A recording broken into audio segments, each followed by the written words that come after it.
ले जाएंगे दिल वाले दुल्हनिया ले जाएंगे। একটা গান, যে গান প্রথমে কোনো ছবিতেই জায়গা পায়নি, কিন্তু সেই গান শুনে শশী কাপুর এতটাই মুগ্ধ হয়েছিলেন যে তিনি ছবির পরিচালককে বলেছিলেন এই গানটা আমাদের ছবিতে রাখতেই হবে। আর তারপর একটি গানের জন্য বদলে যায় পুরো ছবির একটি গুরুত্বপূর্ণ দৃশ্য। एक डाल पर तोता बोले, एक डाल पर मैं दूर दूर बैठे हैं, लेकिन प्यार तो फिर भी है ना, बोलो है ना।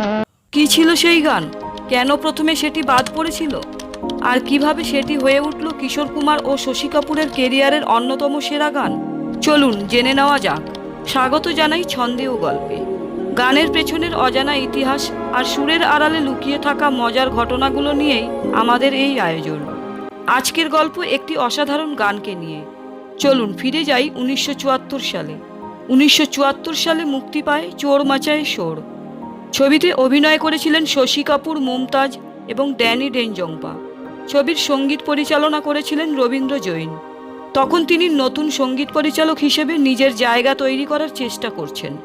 একদিন ছবির একটি গানের রেকর্ডিং শুনতে শশী কাপুর ও মুমতাজ স্টুডিওতে যান, আর সেখানেই প্রথমবারের মতো শশী কাপুরের সঙ্গে রবীন্দ্র জৈনের পরিচয় হয়।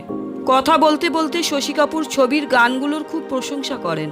রবীন্দ্র জৈন ধন্যবাদ জানিয়ে বলেন এই সুযোগ পাওয়ার জন্য তাকে অনেক সংগ্রাম করতে হয়েছে।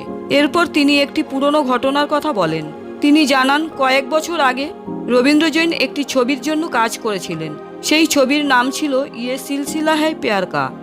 ছবির জন্য কয়েকটি গানও রেকর্ড করা হয়েছিল, কিন্তু দুর্ভাগ্যবশত ছবিটির কাজ আর এগোয়নি, ফলে গানগুলো আর প্রকাশিত হয়নি। এই কথা শুনে শশী কাপুর জানতে চান সেই গানগুলোর মধ্যে কিশোর কুমারের গাওয়া কোনো গান ছিল কি। রবীন্দ্র জৈন বলেন হ্যাঁ, একটি গান ছিল, আর সেটির রেকর্ডিংও তার কাছে ছিল। শশী কাপুর সঙ্গে সঙ্গে গানটি শোনার ইচ্ছা প্রকাশ করেন। স্টুডিওতে বাজানো হলো সেই গান, আর গান শুরু হতেই সবাই চুপচাপ শুনতে লাগলেন। সেই গান ছিল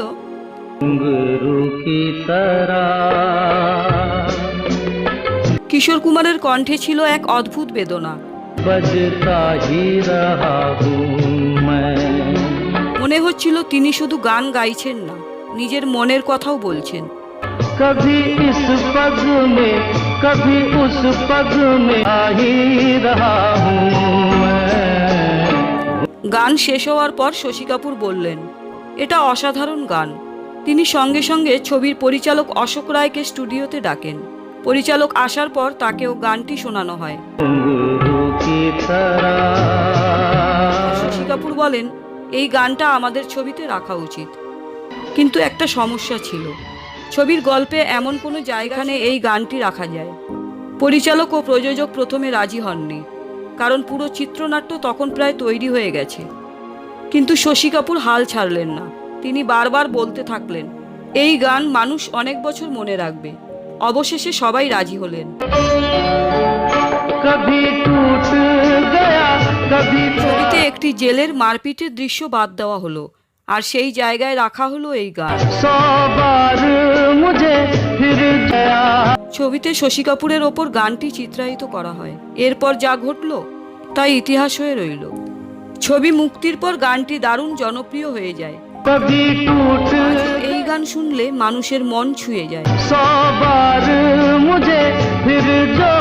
লাইনগুলো যেন জীবনের গল্প বলে, ভেঙে যাওয়া আবার নতুন করে শুরু, সবকিছুই যেন এই গানের মধ্যে আছে। ছবির অন্যান্য গানও জনপ্রিয় হয়েছিল, কিন্তু ঘুঙরু কি তারা আলাদা একটা জায়গা তৈরি করে নেয়। আজও অনেকেই এটিকে কিশোর কুমারের সেরা আবেগঘন গানগুলোর মধ্যে একটি বলে মনে করেন। আর সবচেয়ে বড় কথা, যে গানটি প্রথমে কোনো ছবিতেই ছিল না, সেই গানই পরে ছবির সবচেয়ে বড় পরিচয় হয়ে ওঠে। অনেক সময় সত্যিকারের ভালো জিনিসের মূল্য প্রথমে বোঝা যায় না, কিন্তু সময়ের সঙ্গে সঙ্গে তার আসল গুরুত্ব সবাই বুঝতে পারে। ঘুঙরু কি তারা ঠিক তেমনই একটি গান।